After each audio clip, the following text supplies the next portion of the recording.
So hello guys, welcome back to my channel. कैसे हो आप लोग?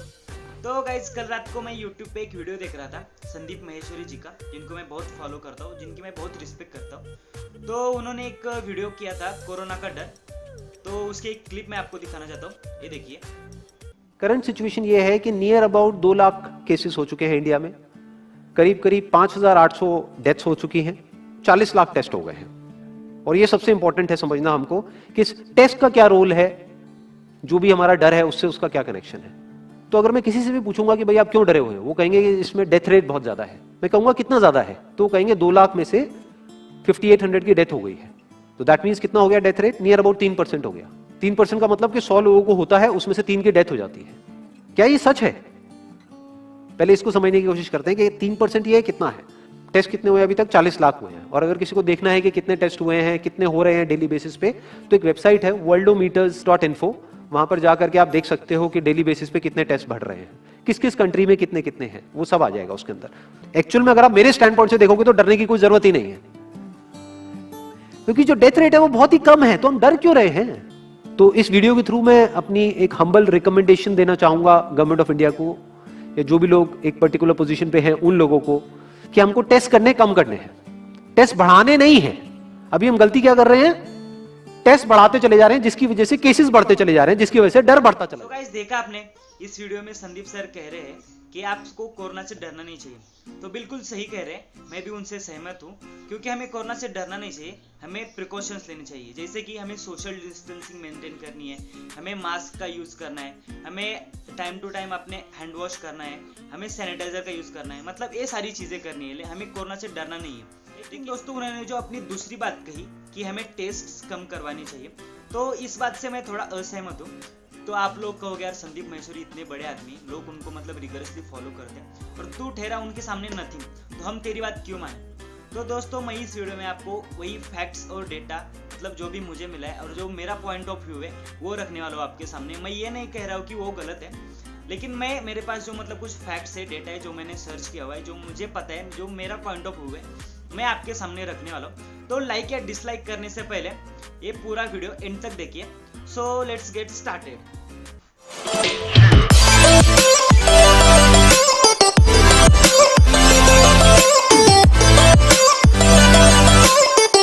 तो गाइस, हमें जो न्यूज में अभी दिखाया जा रहा है कि हमारा जो डेथ रेट है तो वो 3% से कुछ तो आसपास है। तो आपको क्या लगता है, क्या ये सही है? एक क्लिप दिखा रहा हूँ। आंकड़ा आप लोग कह रहे हैं 2098 मौतें हो गई हैं, किस आधार पर आप ये दावा करें? क्योंकि दिल्ली सरकार है, उसका जो आधिकारिक आंकड़ा है वो 984 का है। हमारा आधार है हमारे शमशान घाट, हमारे कब्रिस्तान। क्योंकि कोई भी आंकड़ा ना तो हम घटा सकते ना हम बढ़ा सकते, अपने पास से तो बना ही नहीं सकते। किसी की भी जब मौत नहीं हुई तो हम कैसे कह देंगे किसी की मौत हुई है? कितने, क्या है आपका आधिकारिक आंकड़ा, आप लोगों ने जो जारी किया वो क्या है? हमारे तीनों एमसीडी में 2098 लोगों का हम संस्कार कर चुके हैं, चाहे वो शमशान घाट में चाहे कब्रिस्तान में। सो गाइस, देखा आपने कि दिल्ली गवर्नमेंट कह रहे हैं कि 1000 के आसपास ही मौतें हो चुकी है, और दिल्ली एमसीडी कह रही है कि 2000 से ऊपर की मौतें हो चुकी है। तो ये दोनों भी है गवर्नमेंट संस्था है, तो इनमें से कोई ना कोई तो झूठ बोल रहा रहेगा। तो आपको क्या लगता है, हमें जो डेटा दिखाया जा रहा है वो क्या वो सच में ही सही है या ऐसे ही दिखा रहा है? तो मुझे नीचे कमेंट्स बॉक्स में बता दीजिएगा। दूसरी बात गाइस, ये जो डेटा वगैरह दिखा रहा है उसके ऊपर मुझे भी ट्रस्ट नहीं बैठ रहा है, क्योंकि आप अगर देखोगे तो इंडिया का हेल्थ सेक्टर जो है वो बहुत ही पुअर है।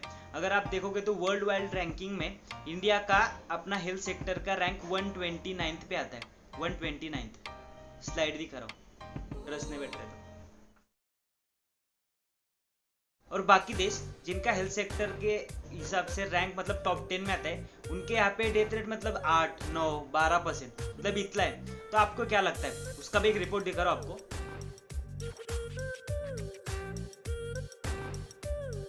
ये जो डेटा मैं आपको बता रहा हूँ, ये WHO का ऑफिशियल डेटा उन्होंने अनाउंस किया था, जो कि हिंदू न्यूज़पेपर में उसका आर्टिकल आया था। उसका लिंक मैं आपको डिस्क्रिप्शन में दे रहा हूँ, वहाँ से भी आप चेक कर सकते हो। मतलब मैं ऐसे ही नहीं बता रहा हूँ, कुछ फैक्ट्स के हिसाब से ही बोल। सो गाइस, जैसे कि आपने देखा, यूके, इटली, फ्रांस जैसे मतलब डेवलप कंट्रीज जिनका इकोनॉमी मतलब इतना अच्छा है और उनका हेल्थ सेक्टर वाइज भी रैंक मतलब टॉप 10 में आता है, वहाँ का डेथ रेट 10%, 12% ऐसा है। और इंडिया जिसका हेल्थ वाइज सेक्टर का रैंक 129 के बाद भी आता है, मतलब 129 आता है, तो वहाँ का डेथ रेट 3%। तो कुछ लोग कहते हैं कि इंडिया के लोगों का खान पान अच्छा है, उनको मतलब मजबूत है, उनका रहन सहन अच्छा है, उनका हेल्थ अच्छा है। तो अगर आप डेटा देखने जाओगे गाइज, तो आपको पता चलेगा कि मतलब इंडिया में जितने डायबिटीज़ के पेशेंट है, हार्ट मरीज है, थायराइड के पेशेंट है, तो उससे भी कम उन देशों में है।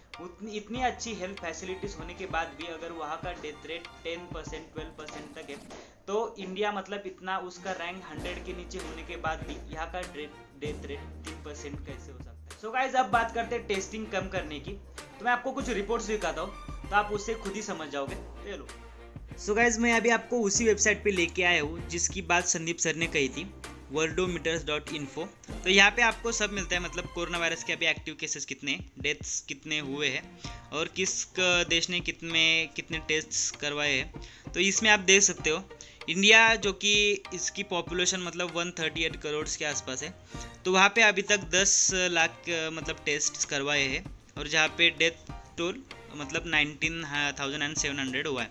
तो उसके बाद आप देख सकते हो यूके में अभी तक 44,220 डेथ्स हो चुके हैं टोटल, और उन्होंने टेस्ट कितने करवाए, तो 1 करोड़ के आसपास, और वो उनका पॉपुलेशन तो आप इंडिया से बहुत कम है, उसका तो कंपैरिजन छोड़ ही दो। तो उसके बाद आप यहाँ पे देख सकते हो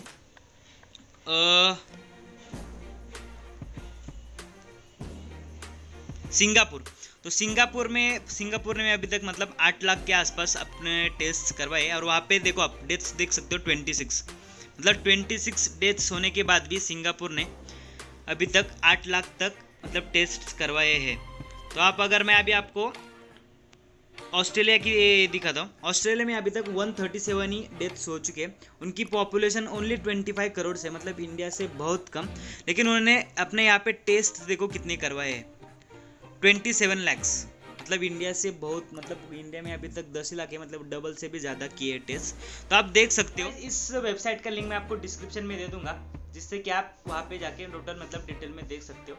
तो अगर आप उन कंट्रियों का डेटा देखोगे जो कि कोरोना फ्री हो चुके हैं, जैसे कि न्यूजीलैंड, और वो कंट्री है जहाँ पे मतलब अभी कोरोना खत्म करने के वो कगार पे, वो कंट्री में अगर आप उनके डेटा देखोगे, उनके एनालिटिक्स देखोगे, तो आपको पता चलेगा कि उन कंट्रियों ने अपने यहाँ के टेस्ट बढ़ाए हैं, जिससे कि उनको पता चला कि कहाँ पे ज़्यादा कितने केसेस हो रहे हैं और वो उसके ऊपर काबू कर पाए। अगर आप WHO की रिपोर्ट देखोगे तो उसमें आप पाओगे कि उन्होंने साउथ कोरिया को मतलब बहुत शाबाशी दी है, क्योंकि साउथ कोरिया में अभी तक मतलब डेथ्स कुछ तो 220 या 280 के आसपास ही है कुछ तो, लेकिन उन्होंने टेस्ट जो करवाए वो मतलब 10 लाख से भी ऊपर है।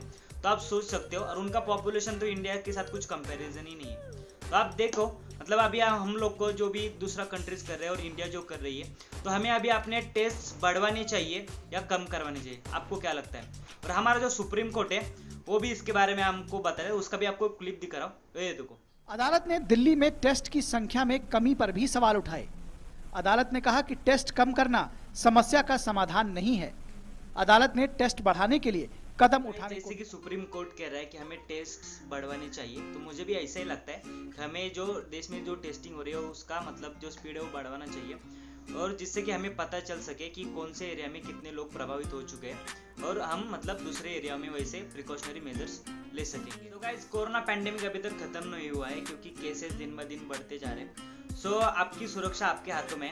आप सोशल डिस्टेंसिंग मेंटेन कीजिए, मास्क का यूज कीजिए, सैनिटाइजर का यूज कीजिए, और जहाँ पे भी आप काम के लिए मतलब जॉब पे जाओगे तो वहाँ पे भी सोशल डिस्टेंसिंग का मतलब जो भी गवर्नमेंट ने अपने निर्देश निकाले उनका पालन कीजिए। और ध्यान में रखिए, ये जो लॉकडाउन खुल रहा है वो कोरोना कम हो रहा है इसकी वजह से नहीं खुल रहा है, वो इस वजह से खुल रहा है कि देश को फाइनेंशियल क्राइसिस से बचाया जा सके। सो इस वीडियो में मैं गाइस किसी को नीचा दिखाने की या झूठा कहने की कोशिश बिल्कुल भी नहीं कर रहा हूँ। दूसरों के जो विचार है उनका मैं सम्मान करता हूँ, और इस वीडियो में मैं बस खुद का पॉइंट ऑफ व्यू आपके सामने रख रहा हूँ, वो भी बस मुझे लगता है इसलिए नहीं, डेटा और फैक्ट्स के सहारे। सो आपको क्या लगता है वो मुझे नीचे कमेंट्स बॉक्स में बता दीजिएगा। और thanks for watching my video. और अपने घर में रहिए, सुरक्षित रहिए, खुद की सेफ्टी आपके हाथों में है, और जो भी गवर्नमेंट्स के गाइडलाइंस है उनको फॉलो कीजिए। So thanks for watching my video.